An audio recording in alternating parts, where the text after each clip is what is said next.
Oh iya, tapi kan saya jauh dari anak saya ke sini. Ada yang angkat tangan di belakang ya, nggak apa-apa deh.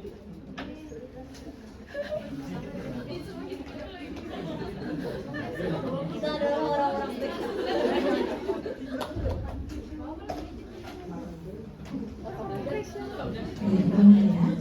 Silahkan dulu, kalau berisik, kalau ngobrol ya.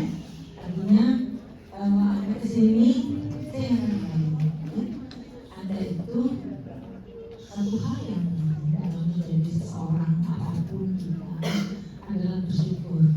Ya? Bersyukur itu ada di sini, banyak orang yang bisa masuk sini. Bersyukurnya gimana? Dengan belajar dan bekerja sebaik-baiknya. Ya? Jadi harus susah banget sih orang-orang. Coba lihat orang yang tidak bisa di sini. Ya, dan orang yang di fakultas swasta kadang-kadang dia untuk mencari kasus mata musik Cirebon. Ada tuh kasus swasta deh yang di negeri juga begitu. Untuk kasus itu musik kemana? Ada di sini kan semua di sini. Kan ya Anda akan menghargai dengan cara belajar dengan kalau ada hal yang urgent Anda boleh keluar dari izin. Ya, kalau ada yang mau ngomong, penting Anda silakan di luar. Karena kalau Anda di sini Anda ganggu orang lain. Ya. Baik. Selamat siang. Assalamualaikum warahmatullahi wabarakatuh. Saya Dr. dari Hematologi Onkologi di Departemen Penyakit Dalam. Topik yang kita bahas hari ini adalah mengenai pendekatan klinis pasien dengan perdarahan. Ya, silakan lupa jawabannya. Ya, kita akan membahas tiga hal. Pertama, dasar hemostasis. Pertama, tentang tes hemostasis atau coagulation test yang kita sebagai tes coagulation dan bagaimana pendekatan pada pasien dengan perdarahan. Kita akan bahwa pembuluh darah mati. Ya, kasihan amat.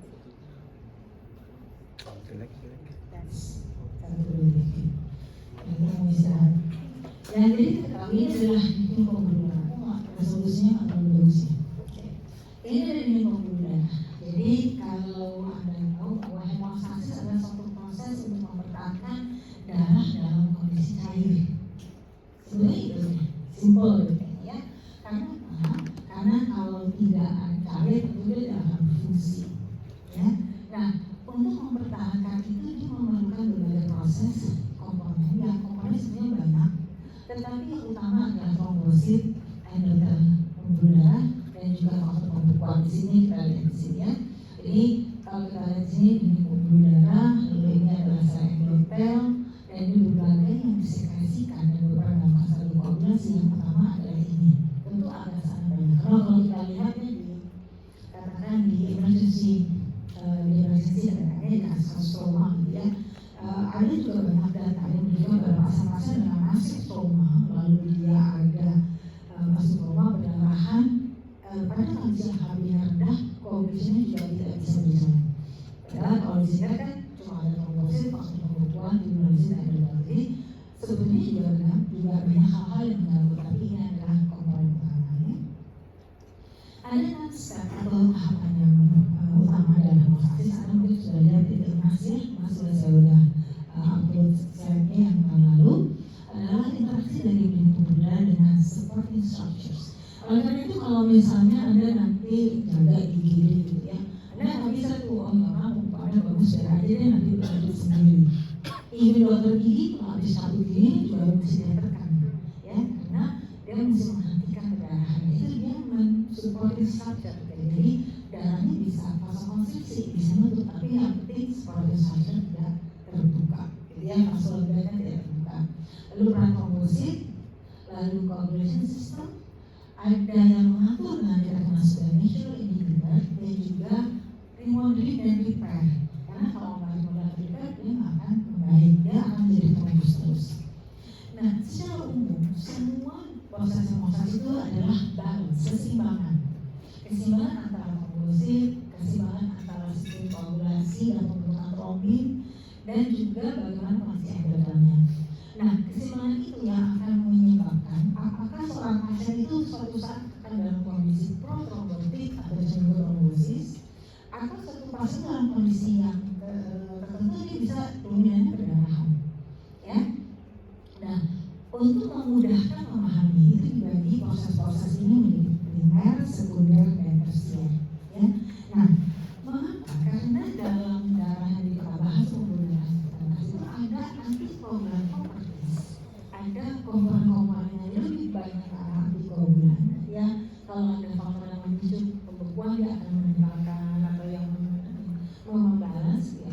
Atau juga ada procoagulant properties, ya. Contohnya adalah endothel cells yang damage atau activated atau inflamasi, contohnya infeksi, lalu juga main mungkin benar-benar COVID bikin baby murmur, karena ada inflamasi dan juga disinfection factors. Jadi ada banyak hal-hal yang membuat suatu pembuluh darah itu, terutama dalam kondisi yang ada darahnya terganggu ataupun ada sesuatu yang akan memicu fase koagulasi, koagulasi. Nah, peran hemostasis itu sendiri ada beberapa komponen. Pertama, kalau misalnya tadi ya, misalnya ada darah putih kena pisau, misalnya kecil, ya biasanya cukup ditekan. Kenapa? Karena kapiler itu bisa masuk konstruksi langsung. Dia bisa masuk konstruksi sehingga dia langsung menutup perdarahan ini. Jadi dia bisa ada refleksi, bisa dirilis, di augment atau ditambah dengan namanya endothelin dan berbagai faktor misalnya, ya. Tetapi pada kondisi tertentu di mana injury-nya signifikan, tidak cukup hanya vasokonstriksi, diperlukan suatu platelet block atau sumbat trombosit yang menutup, ya. Nah, sumbat trombosit itu atau platelet block itu yang dalam aggregation atau hemostatic blood, jadi sebenarnya sama-sama hemostatic block, cuma dia tahap pertama terdiri dari berbagai faktor, berbagai tahapan. Pertama adalah adhesi, jadi trombosit yang di pembuluh darah dia akan nempel daerah injury, ya di sini jelas ya, dengan bantuan familiogram, ya, dari adhesion. Setelah dia nempel, dia tentu harus nutup lagi sehingga dia akan ada shape, ada perubahan dari bentuknya. Kenapa? Karena dia perlu berubah untuk mengaktifasi dan merilis granul. Granul yang ada dalam trombosit itu mengandung berbagai zat, contohnya ada ADP, tromboksan A2 yang akan menarik trombosit lain yang terkenal sebagai kristall sehingga terbentuk plak. Nah, ini ada beberapa alpha granul, contohnya beta-lactin, hidrogen, ada dense granul, dan juga ada berbagai faktor. Jadi sebenarnya komponennya sangat banyak. Nah, sehingga dengan ini komponen hemostasis itu adalah mulai dari initiation, ya, dia nempel ke injury sites, lalu ada extension, di sini dirilis dari berbagai faktor, dan yang ketiga adalah terbentuknya platelet plaque yang terkenal sebagai agregasi trombosit. Nah, kalau misalnya injury itu terjadi pada skala yang lebih besar, artinya atau dia merilis berbagai zat-zat yang ada di bawah endothel. Karena kita kalau vaskular itu kan ada endothel, ada di bawahnya ada matriks yang sub, di bawah matriks komponennya. Nah, itu mengandung berbagai faktor yang normal tidak terkompar, itu tidak terkompar. Kecuali ada namanya circulating tissue factors, atau misalnya pada kondisi infeksi, dia itu ada tissue factor dirilis oleh monosit ataupun infeksi bakteri segala macam, ya. Nah, kemudian lagi itu akan memicu step berikutnya, yaitu secondary hemostasis yang dikenal sebagai kanser koagulasi. Ini adalah suatu bentuk in vitro, ya. Kenapa? Karena untuk memudahkan kita memahami dalam studi in vitro itu dibagi antara intrinsic pathway start dari faktor 12 ataukah extrinsic pathway yang start dari tissue factors. Meskipun sekarang teori yang sekarang mengatakan bahwa sebetulnya mau intrinsic pathway yang pertama sebetulnya tissue factors, ya. Tapi tetap ini adalah teori dasar yang perlu Anda tahu, ya. Ya, karena namanya kasar jadi pada saat ada aktivasi faktor pembuluh kita itu di darah dalam kondisi aktif, tidak aktif semua. Jadi dia begitu di-trigger dia akan berubah, ya. Jadi 12 jadi 12A, lalu memutuskan 11A terus begitu sampai ke 10A, dan 10 itu akan mengubah menjadi protonin menjadi trombin. Di sini yang namanya common pathway. Karena ini ketemu antara yang intrinsik dengan yang ekstrinsik. Nah, ekstrinsik yang banyak berperan, bisa trauma, bisa infeksi, bisa kanker, bisa apapun juga bisa masuk dari situ. Yang intrinsik relatif tidak banyak, ya. terbentukkan ujungnya adalah terbentuknya trombin itu akan memicu menyebabkan menjadi fibrin. Fibrin ini yang kita anggap sebagai blood clot, dan supaya dia lebih stabil berkaitan dengan faktor 13A semuanya jadi aktif dulu. Dan ini namanya kaskade karena ini memang berbentuknya suatu kaskade gitu ya. Dan hasilnya adalah cross-link fibrin clot. Maka harus cross-link, karena cross-link ini yang memang stabil, jadi dia bisa menahan kalau ada pergerakan dari situ. Jadi kalau misalnya nanti ada terjadi IGD, ya, ada jahit gitu ya strukturnya, kalau nggak ada batu dia nggak akan berhenti. Kayak kita lupa kalau hypothermia kan suka ada pembukuan, itu sebenarnya ada proses yang memang faktor pembukuan itu berjalan. Jadi ini adalah suatu proses natural dalam badan kita ya. Nah, untuk mengendalikan ya, jadi ada intrinsik pathway, tapi juga ada mengendalikan supaya dia nggak terus gitu ya. Karena kalau udah terbentuk fibrin, dia akan bisa mengaktifasi lagi pembukuan darah melalui faktor 5 dan faktor 8. Ini 8, ini faktor 5. Jadi setelah terbentuk fibrin, terbentuk trombin, dia mengaktifkan lagi faktor 8 mulai lagi ke bawah. Jadi prosesnya nggak sekali selesai, dia terus berjalan. Ya, kalau ini akan mengaktifkan faktor 8 dan juga faktor 5 di sini dan sana ada. Ya, sehingga dia jalan lagi ke bawah, jalan lagi sampai terbentuk cross-link fibrin yang bisa menghentikan darah. Jadi badan kita ini luar biasa. Tuhan itu menciptakan badan kita itu sangat luar biasa. Bisa mempunyai kontrol sendiri. Oh, ini cukup penting darahnya. Ya, nah, tapi untuk mengontrol ada yang namanya natural anticoagulants, yaitu antitrombin protein CNS. Yang utama ya, ada macam-macam ini faktor juga ada, tapi utama dari ini. Jadi begitu terbentuk trombin, dia akan berkaitan dengan trombomodulin pembuluh darah dan dia mengaktifkan protein C itu menjadi activated protein C atau active protein C yang menghambat faktor 5 dan 8 tersebut. Sehingga pada saat diperlukan dia akan berhenti dan tidak berhenti lagi. Itu menyebabkan mengapa setelah kita bisa berdarah dia terus bisa berhenti sendiri karena dia badan kita mempunyai kontrol yang luar biasa ya. Nah, ini adalah bentuk in vivo-nya ya. Jadi ada in vivo-nya, bahwa in vivo itu sebetulnya dia nggak simpel banget gitu. Jadi kalau di in vivo itu inisiasinya sama dengan tissue culture. Tissue culture udah dilakukan utama. Ini teori ini baru terjadi belakangan. Bahkan dia itu proses yang ada di 2022.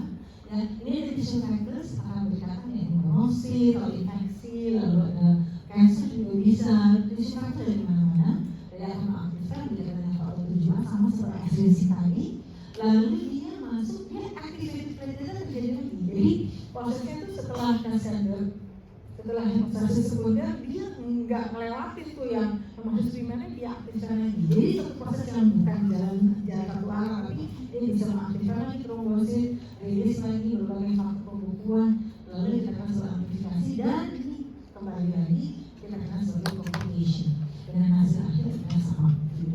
Ya, jadi ini adalah teori cell based health model. Maksudnya adalah in vitro tadi. Jadi dalam badan kita seperti ini. Terus kenapa sih dokter? Pertama kalau kayak gitu, karena kita mesti memahami. Ya, memahaminya tuh begini. Iya. Ya, in vitro tadi itu sangat mudah buat kita memahami tes pemeriksaan hemostasis yang kita kerjakan.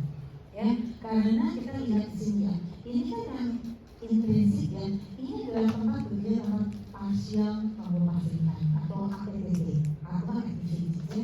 Kalau yang PT ekstrinsik. Jadi kalau pasien misalnya dengan hemofilia, ya, hemofilia itu defisiensi faktor 8 atau faktor 9 ya. Kalau dia defisiensi ya, ini faktor 8 defisiensi itu menjelaskan mengapa APTT-nya panjang tapi PT-nya normal. Jadi in vitro study itu sangat penting karena dia mudah membuat kita mudah untuk memahami apa yang terjadi pada badan kita, bagaimana menggunakan PSS itu dengan baik.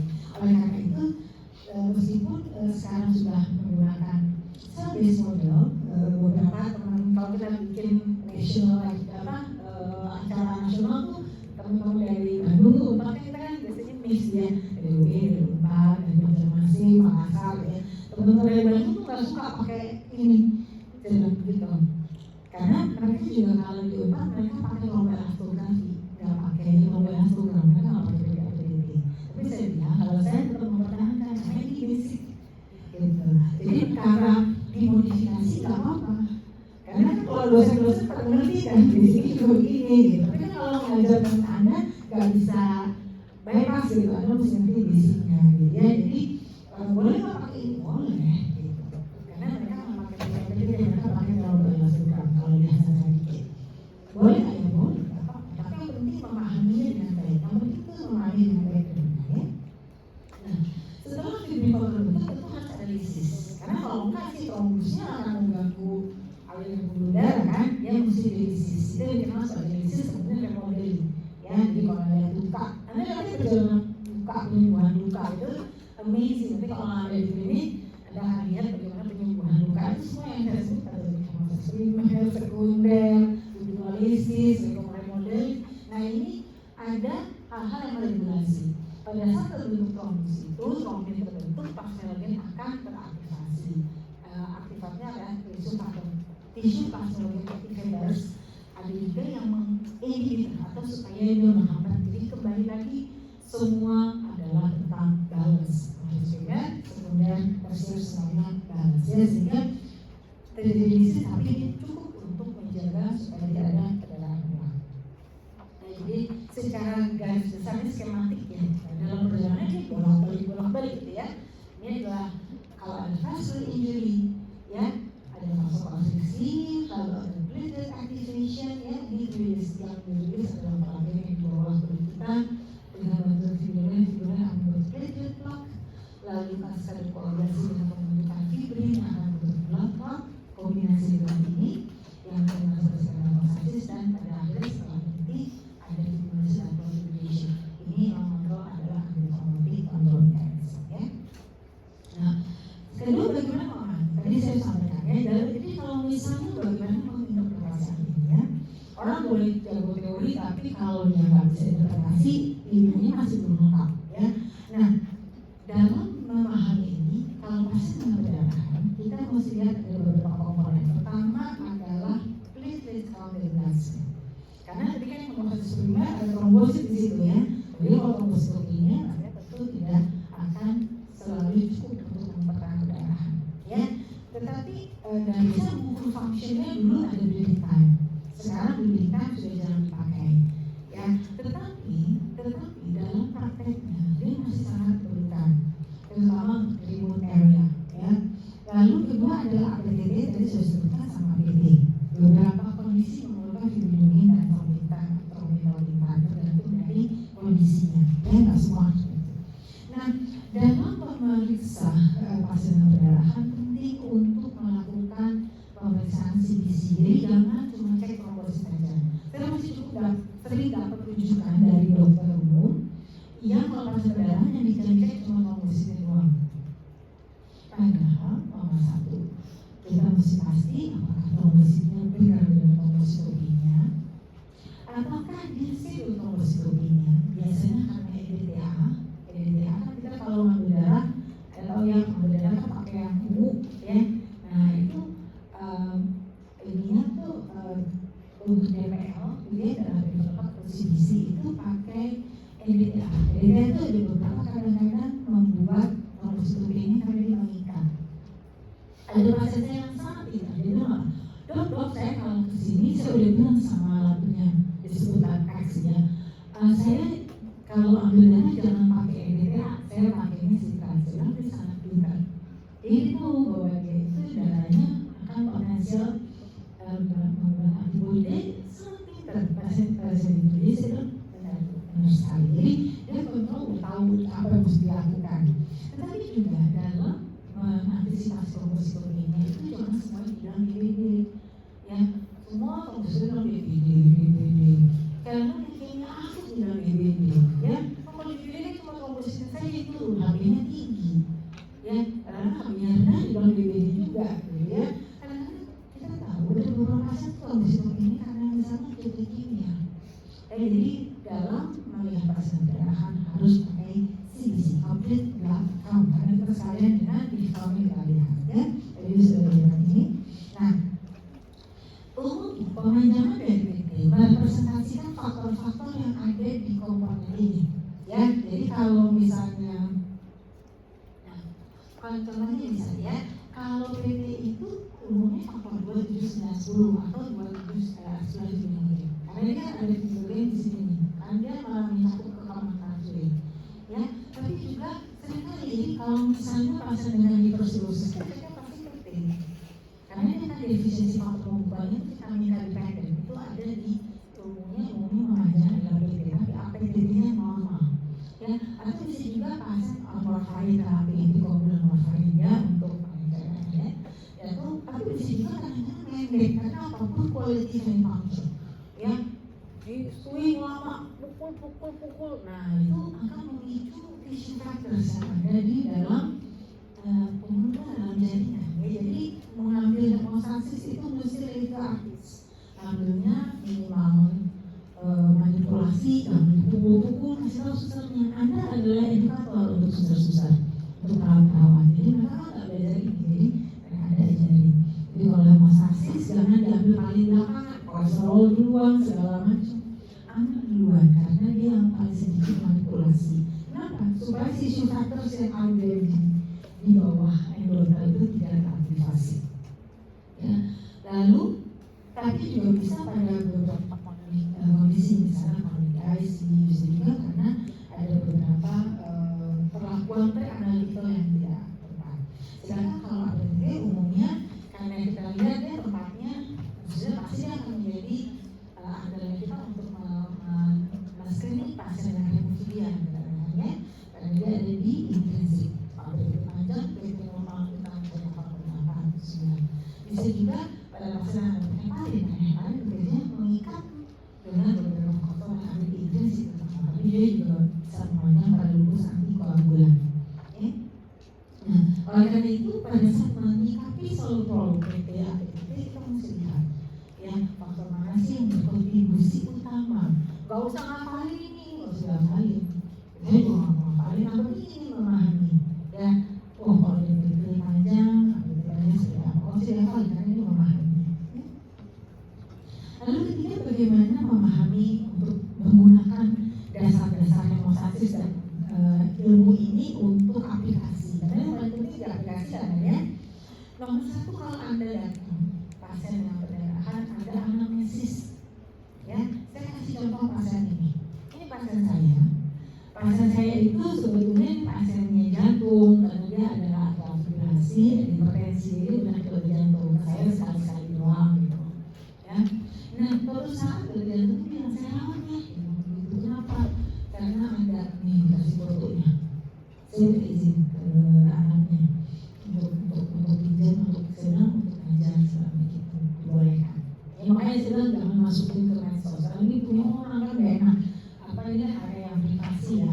Jadi janganlah masukin medsos segala macam kuliah-kuliah itu ya. Nah, kita bisa lihat di situ ya. Saya tahu pasiennya ada fibrillation. Jadi pertanyaan saya adalah berapa INR-nya? Kapan terakhir minum warfarin atau simak?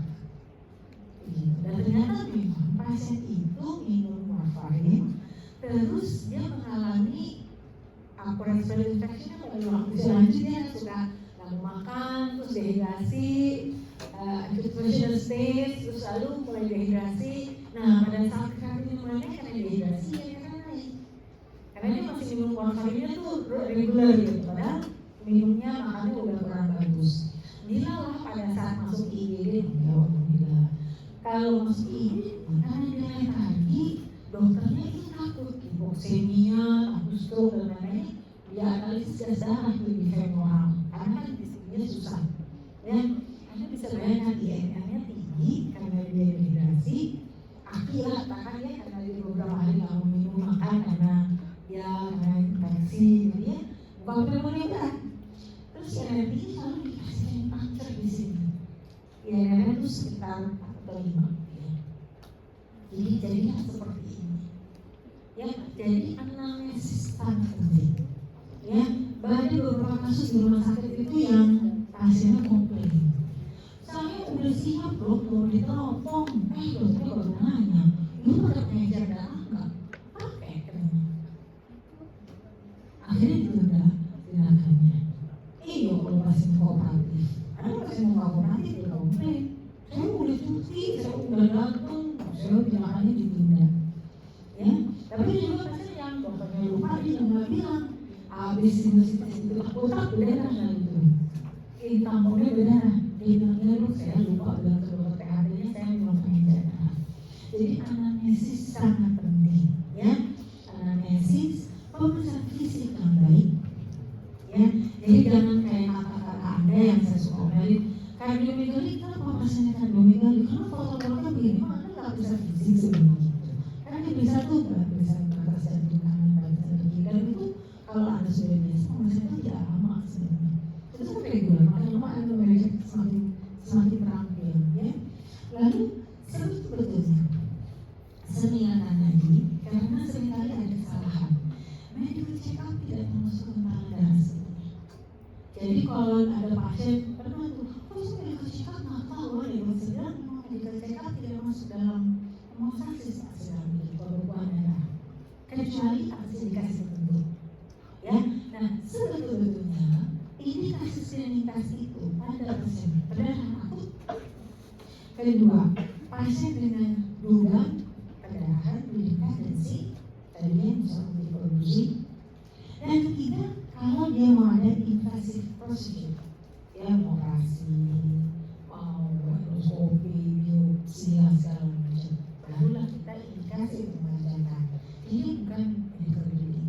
Nah, kalau pasien itu dikonsultan atau ada di bagian bedah, yang penting membedakan apakah perdarahan itu surgical atau medical. Jangan ngomong pokoknya ini bukan, sebenarnya jangan pokoknya sebelum beda. Kalau kita sekarang pokoknya kita nggak akan bisa solve problem. Jangan pokoknya udah gue jadi. Bagaimana kita tahu bahwa Anda tidak ada pasien kan? Kalau pakai itu sebenarnya bisa pokok. Ya, dan yang penting kalau pasien dengan normal clotting scoring PTA-PTT normal bukan berarti hemostasis itu completely normal. Karena ada banyak komponen-komponen yang tadi yang sesuai tidak bisa kita periksa, tapi dia bisa menjadi overview bagaimana sih kondisi pada saat itu, ya. Nah, kalau ada pasien jelas kita dikabut bukan surgical, ya. Palingnya kalau di single site satu area, ya, bisa akses kepada mesis, hemoragi, mostly kebanyakan dia adalah local vascular defect atau gangguannya lokal. Tetapi kalau misalnya dia ada multiple bleeding site, ada purpura, ada yang darah pulsing, nah itu pasti ada underlying hemostasis disorders, ya. Jadi nanya itu sudah, apakah itu bleeding itu berapa banyak? Jadi jangan dokter perdarahan, oh iya Bu, kapan? Nanya dulu perdarahannya seberapa banyak. Apakah sesuai dengan injury? Hemofilia itu seringkali kita dapatnya ada hemofilia yang didapat dari kecil anak ya. Tapi ada juga hemofilia yang baru kena pada saat dia kena bola, main bola gitu ya. Terus bolanya cuma kenanya pelan tapi hematom gitu. Makanya inappropriate injury-nya. Apakah itu perdarahan itu berulang-ulang atau baru saja? Adakah riwayat perdarahan sebelumnya? Tanya obat. Nanti declared agents, nanti aspirin, clomidin, antikoagulan, warfarin, minum obatnya cedera nggak Bu? Beberapa NSAIDs mengganggu fungsi hormon signifikan. Ya, pasien-pasien kelompok yang itu seringkali dapat obat NSAID. Lalu fungsinya, karena NSAID mengganggu faktor lipid function. Ada riwayat keluarga, ada underlying medical condition. Ya, saya dapatnya tuh nggak saja. Jadi pada saat saya dikonsul, karena pasien banyak konsul ya. Jadi di konsul ini kenapa? Gitu ya, karena ada bilirubin tinggi. Oke, pasiennya itu ada stroke tapi tidak berat. Oke, lagi saya periksa terus dokter pasien datang, dok mau ambil darah lagi. Kenapa? Sebab itu darah tadi bekunya gimana? Kita ambil di sini nggak apa-apa dok, begitu dibawa ke laboratorium beku. Saya bilang stop dulu, itu adalah antibody yang cold antibody. Jadi dia dengan antibody, jadi Anda mesti minta dokter patologi kliniknya jangan ambil darah dulu setelah itu minta ambil darah kliniknya untuk pakai photograph. Jadi kita itu sudah analisis pasien, analisis gitu. Jadi jangan dulu kalau Anda ambil bawa lagi begitu kan kalau darah saya kan jauh tuh antara dunia sama laboratorium sekarang sudah dekat.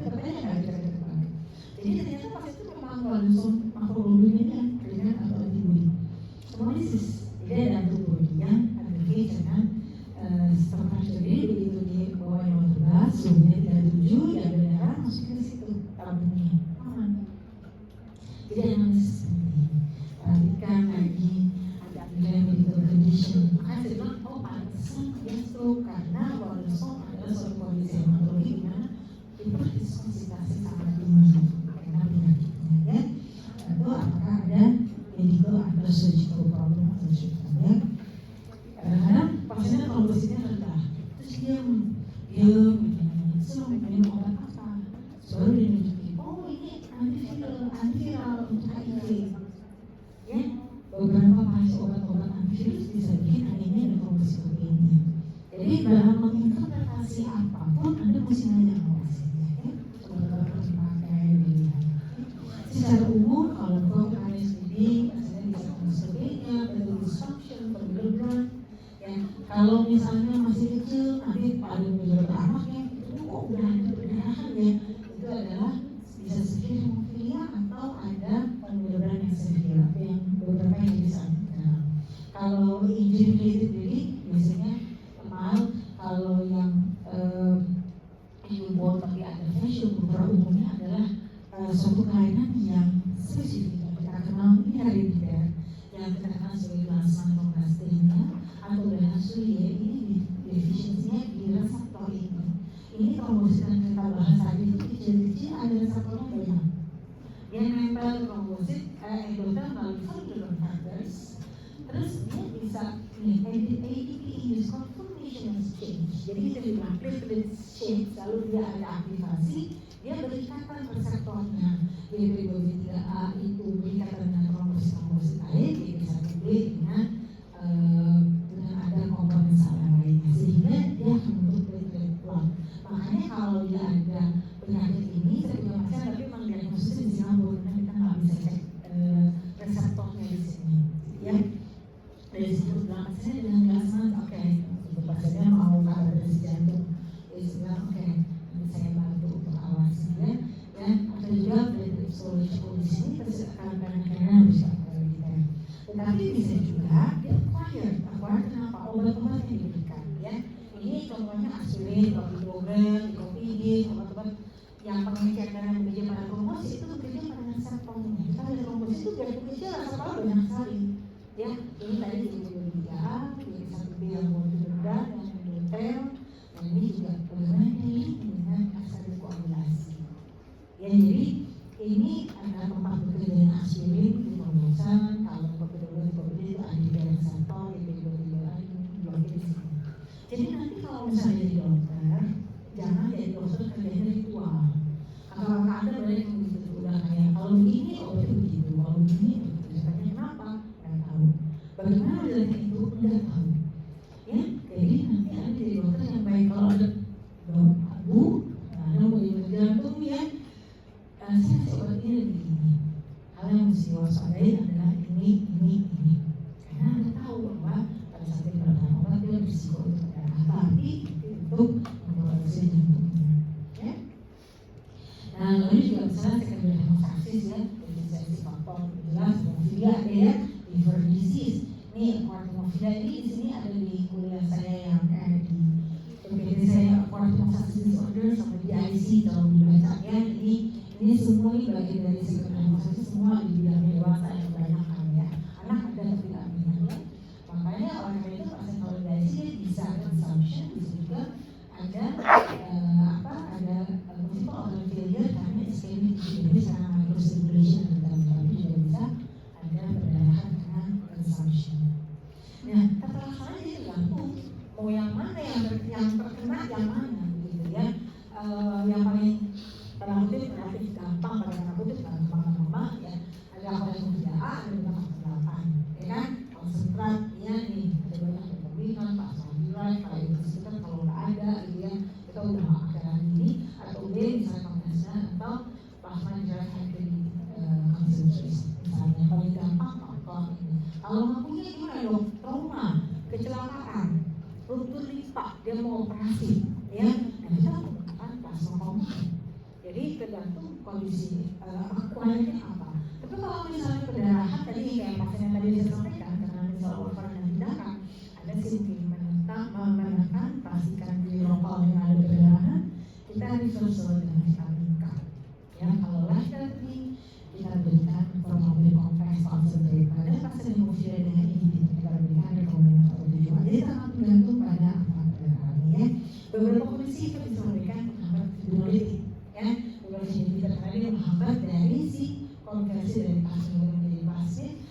pada hemofilia atau orang hemofilia kita menggunakan anti-basic agent, ya. Jadi perlu mengoperasikan secara protokolnya tujuan, ya. Dan demikian kesimpulannya, hemostasis merupakan suatu proses fisiologis yang untuk mempertahankan darah dalam kondisi cair, ya, dengan interaksi berbagai komponen. Jadi clinical approach-nya itu harus based on history, physical user condition, dan good interpretation of probabilitas. Jadi jangan periksa semua itu sudah tahu harus dikerjakan, ya. Jadi terarah Anda mau cari apa, itu sehingga kita bisa mendapatkan hasil yang baik, ya. Dan demikian, terima kasih. Assalamualaikum warahmatullahi wabarakatuh. Kita punya waktu 15 menit berdiskusi, ya. Silakan, ada yang mau nanya? Bebas. Ya, silakan yang mau nanya. Saya mungkin ingin bertanya, Dok. Boleh. Perkenalkan, nama saya Nabila Najwa. Sebenarnya terima kasih, Dok, atas penjelasannya yang sangat jelas. Kemudian saya ingin bertanya mengenai tadi penggunaan vitamin K sebagai tata laksana pada pasien yang menggunakan obat pengencer darah kan misalnya, Dok. Nah, apakah di setiap kejadian harus kita antisipasi dengan vitamin K tersebut atau menggunakan vitamin K itu hanya pada kondisi tertentu, Dok? Very good question. Ya, karena saya juga lihat kayaknya semua dokter ingin penyakit dalam, kayaknya semua darah kasih vitamin K sebenarnya. Ini baru untuk menenangkan dokter yang sebelumnya gitu. Ya, pertama adalah kita tahu vitamin K itu bekerja pada komponen yang bergantung pada bekerja pada faktor pembuat yang bergantung pada vitamin K, yaitu utamanya 2790. Ada beberapa protein juga terpengaruh oleh vitamin K. Oleh karena itu, biasanya yang kita antisipasi adalah pertama, kalau kita memberikan pasien itu obat pengencer darah yang bekerja pada di situ, contohnya warfarin, sehingga kalau kita ngasih warfarin pada pasiennya harus diedukasi, karena warfarin itu interaksinya sangat banyak, interaksinya banyak sekali. Makanan dengan vitamin K, dia inginnya turun. Padahal vitamin K itu banyak dalam sayuran hijau, brokoli, tomat, yang kita senangin gitu misalnya. Jadi akibatnya memang saya pernah diprotes pasien kalau boleh, dia bilang, "Dok, saya makan apa?" Seperti gitu. Saya kan udah mulai tua ya gitu. Jadi saya ingin sehat gitu ya. Memang ada beberapa. Jadi biasanya kita ada banyak jenis. Sebenarnya begini, pada saat minum obat pengencer darah yang vitamin K akan sebenarnya ya, itu edukasinya bukan berarti dia makan makanan yang bebas vitamin K, tetapi makannya itu stabil jumlahnya vitamin K-nya sedikit regular. Jadi misalnya kita tahu komponen yang terbanyak itu ada dalam brokoli, sayuran hijau. Nah jadi tahu ya kalau sehari itu makan sayuran hijau itu cuma boleh berapa, nggak pagi siang malam gitu. Memang susah untuk vegetarian, biasanya nggak susah. Gitu. Jadi kita tahu berapa jumlahnya. Nanti bisa dikirim ke ahli gizi untuk bantu gitu kan apa sih gitu ya. Jadi yang lainnya mungkin sayurannya tidak yang banyak komponen vitamin K gitu kan. Memang kalau kita sampai bosan tuh kemana sawi lagi, toge lagi. Ya karena memang ada beberapa limitasi. Tapi sebetulnya bisa diputar asalkan limitasi. Jadi ada tahu pekerjaannya. Kedua, antidotnya. Ya, jadi kalau misalkan tadi kasus tadi udah tahu bleeding, saya pasien saya yang pindah dokter dari guru saya ke saya. Kalau guru saya sakit, lalu pindah ke saya. Nah, dia meneruskan obat warfarinnya. Hemoptisis pas dokter ke sini ngambil nomor hemoptisis. Untuk dicek INR-nya, ternyata INR lebih dari 5. Untuk dia udah tahu vitamin K ini langsung berhenti dari vitamin K. Untuk edukasinya bagus. Jadi guru saya luar biasa, dia masih tahu bahwa vitamin K adalah antidotnya. Jadi kalau ditanya kapan indikasi dengan vitamin K, pada pasien-pasien yang meminum obat vitamin K antagonis, tetapi tidak ada yang sangat tinggi. Kedua, penyakit-penyakit yang berhubungan dengan defisiensi vitamin K. Ya, apa itu?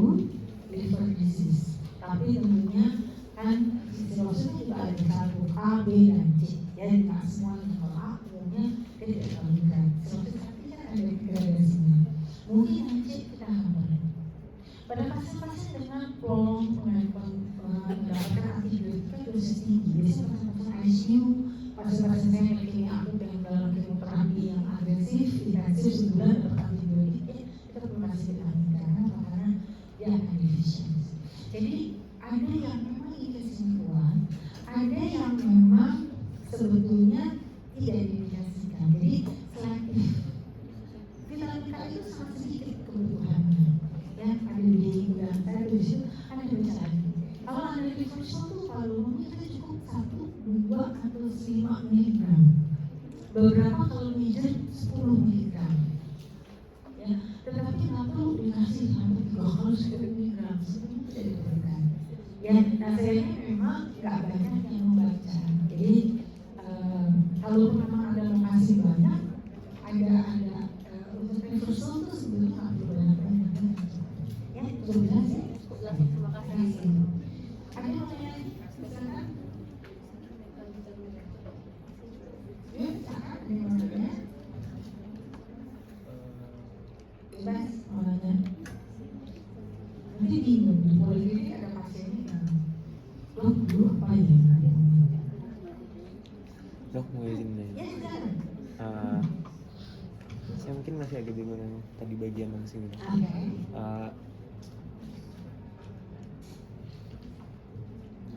Ya silakan.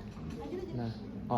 Nah, saya masih agak bingung. Berarti kan yang di gambar itu kan ada 4. Nah itu berarti ada, kalau di sebelah kanan kan kayak ada masing-masing tuh ada plasma komponen, atau sebenarnya ini tuh kayak ada indikasinya masing-masing sendiri atau gimana? Tadi soalnya saya masih agak jujur. Ya. Jadi ada beberapa opsi yang bisa digunakan, tapi tentu digunakannya tidak semua, tergantung tadi indikasi. Jadi kalau pasien terapi di koagulan atau kajian darah tanda independen itu vitamin A diperlukan.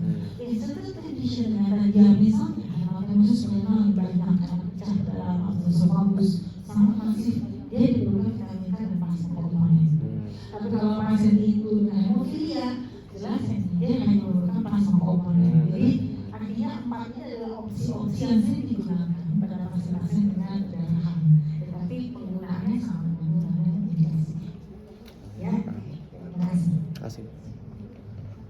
Makasih, karena buat saya ini penting untuk ini karena buat memperbaiki slide berikutnya. Ini belum jelas ya. Baik, ada lagi mau nanya silakan. Yuk, jelas. Mau nanya lagi? Ada yang mau tanya? Nah mungkin nanya tadi kalian yang bagian sininya. Kalau untuk tadi kan mungkin bagian vitamin K sama plasma komponen. Kalau rekombinan kan mungkin ada tulisannya hemofilia A, B. Nah tapi kalau untuk yang fibrinolytic inhibitor tuh seperti apa? Fibrinolytic inhibitor hanya diindikasikan pada pasien yang perdarahan mukosa. Jadi di luar itu sebetulnya dia manfaatnya nggak terlalu banyak sebetulnya, ya. Jadi kenapa pasien hemofilia fibrinolytic inhibitor itu nggak ada gunanya pada hematosis, karena dia mekanisme perdarahannya mesti dipahami. Kalau di sinofil dia itu tidak bekerja seperti di plasma sel umum. Jadi mukosa perdarahan mukosa itu terbentuk pada saat fibrin itu terbentuk di dinding mukosa. Biasanya Von-Willebrand, ya pasien yang Von-Willebrand disease atau pasien-pasien dengan perdarahan mukosa yang sangat banyak, asam manis sama diindikasikan atau fibrinolytic inhibitor. Kita punya asam manis sama, kita nggak punya DHB, ya. Nah, dia itu diharapkan bekerjanya dengan menghambat pasien tersebut sehingga listisnya dikurangi. Sebenarnya yang indikasinya itu. Tetapi sayangnya fibrinolytic inhibitor itu tidak bisa dipakai pada perdarahan kulit atau lain-lainnya, karena dia tergantung bagaimana mekanisme bekerjanya. Hati-hati jika Anda memberikan fibrinolytic inhibitor pada pasien dengan hematuri yang gross, karena kalau misalnya dia kalau lower, jadi kalau perdarahannya itu sumbernya di buli-buli nggak masalah. Tapi kalau dia sumber perdarahan di upper, pada saat Anda memberikan fibrinolytic inhibitor, kita blood clotnya dari sisi itu beberapa kali bisa kolik karena blood clotnya itu nyangkut di ureter. Jadi memang harus hati-hati pada proses hematuri. Bahkan kalau di hemofilia itu dikatakan tidak diperbolehkan kalau di hemofilia. Tapi kalau kasus-kasus lain individual, ya. Oke, paham. Terima kasih banyak. Ya, terima kasih. Ada yang mau nanya lagi? Silakan. di belakang udah jelas.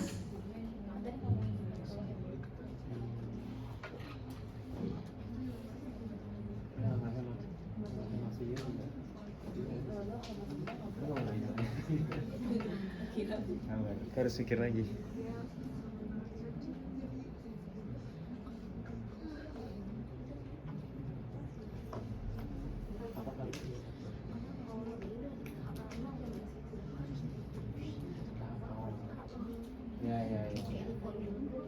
Tapi jadi nggak bukan jadi kulit yang nggak berefek. Ada yang nanya lagi? Silakan. Saya izin bertanya dong. Nah, karena masih ada juga generalisme, saya izin bertanya pada kasus emergency tadi salah satu pasien yang dipaparkan itu ada atrial fibrillation dok, dan dalam kondisi emergency misalnya dia membutuhkan anti aritmia seperti amiodaron misalnya. Nah, dalam kasus hemofilia ini apakah ada perbedaan dalam penanganan pasiennya atau apakah memang penanganan berbeda dari pasien biasanya? Ada hemofilia? Iya. Oke. Good question. Jadi pada prinsipnya karena pasien hemofilia defisiensi dari faktor 8 atau 9, yang kita hindari adalah obat pengencer darah. Itu dulu. Ya, jadi ada satu kami punya. Jadi pasien hemofilia dewasa sama anak itu beda polanya. Kalau anak itu kan penanganannya klasik, jadi kedewasaan dia ada yang udah pakai target joint, ada yang trauma bolak-balik kecelakaan, karena kan udah kerja, udah mulai apa ya, jadi kecelakaan motor lah, patah, jadi memang kami, tapi juga ada yang hipertensi, diabetes, kan manusia biasa sebelumnya dia gitu kan, sehingga memang pernah kami kejadian pasien hemofilia itu mengalami seluruh akut di ICU. Dan saya bilang, gak boleh kasih aspirin, gak boleh kasih heparin, tapi semua obat yang lain boleh. Ya, statin, bisoprolol, dan lain-lainnya. Ya, itu hemofilia. Hemofilianya herediter. Jadi kalau ditanya, kami pakai polisi aja, tidak boleh hanya obat-obat pengencer darah, karena nanti akan menambah. Tapi obat-obat lain yang lainnya itu boleh. Ya, baik. Pertanyaan terakhir? Cukup jelas ya. Jadi jangan lupa ya, ini adalah bagaimana memahami hemostasis ini penting. Ya, jadi nanti mau ambil jadi dokter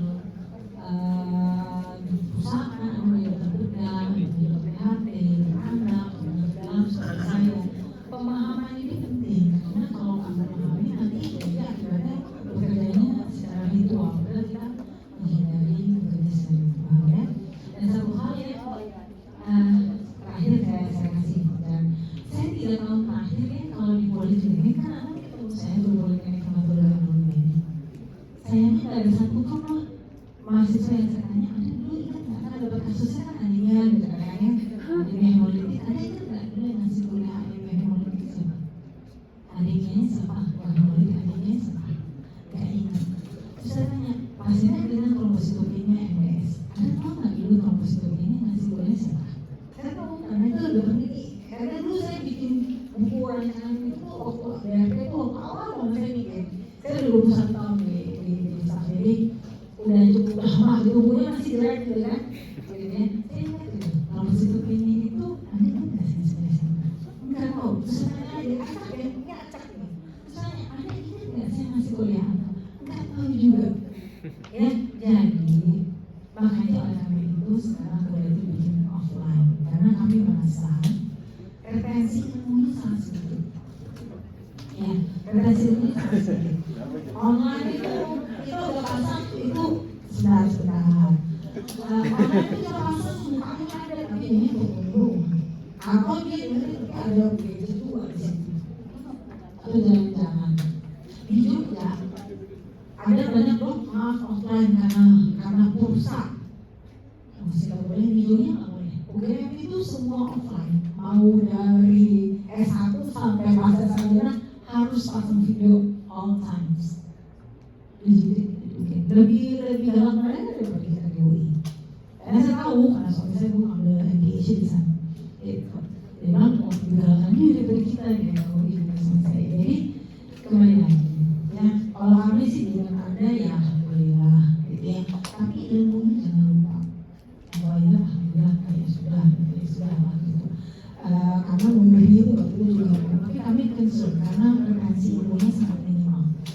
jadi kembali lagi dan yang di belakang ya, habis pulang dibaca ya kuliahnya ya, gitu dibaca lagi. Karena proses ini tidak mudah, tapi bukan berarti susah sekali. Karena mesti baca bukunya, buku ajar boleh, tapi ada buku yang jauh lebih bagus dalam memahami secara umum, yaitu Disorder Psychosis oleh Coleman atau dari Ratnoff. Itu sangat bagus. Atau dari Psychology itu yang bagus. Harrison juga bagus. Jadi Anda baca banyak buku, ya. Karena homoseksualitas ini saya juga ngertinya 3 kali juga belum ngerti. Ini ngomongin apa sih? Ya. Baik. Terima kasih atas perhatian Anda, belajar lagi. Semoga ingat ya kuliahnya sama asing itu kasihan dia udah ini ya. Tapi maksud saya kalau kami usulnya referensi dunia sangat memprihatinkan ya. Kami sedih nanti dari dokter yang seperti apa. Apalagi